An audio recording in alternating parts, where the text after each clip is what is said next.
salamat sa inyo. Kamo nga nagtambong, o katong wala nagtambong. O sa nagatag og mga financially sa amoa, wala na ako gisayangan ang inyong gihatag. Gihatag na ako sa gikuan ako sa maayo. Mao na naami karon, naami balay. Dili ko gusto nga ang tanan mawala sa ako ang kamot nga walay handuman. Kay bisan pa man sakita sa kong anak, magamay o madako, naagyon mi project anak. Unya, sa tanan nga naghatag og mga bulak, salamat sa inyo. Dili ta naman mo maisa-isa.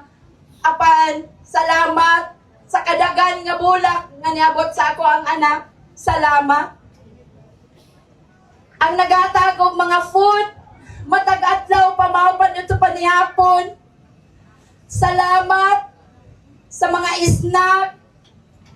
Salamat sa tanan nga inyong gipaabot sa ako.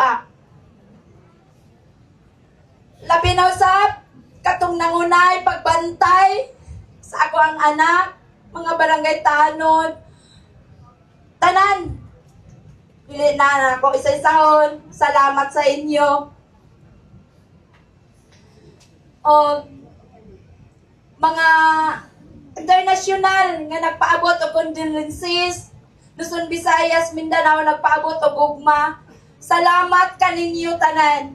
Ay kung wala inyong gugma sa ako o sa mong pamilya, sa akong anak, mura kong mahugno.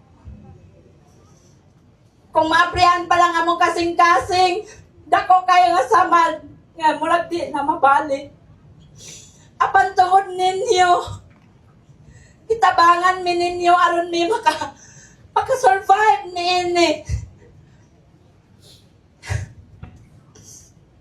Aron sa tanan, luyo sa kasubo, malipay manusap kami. Pero bisa kung saan na magpalipay. At sakit gyapon. Karon akong giangyo sa inyo, tabangi ko gampo, makakuha kong justice. Yes. Ayaw ko ninyo pasaktin.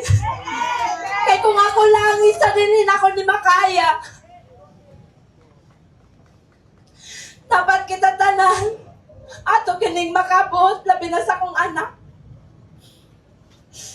Salamat. Huwag din ako taman.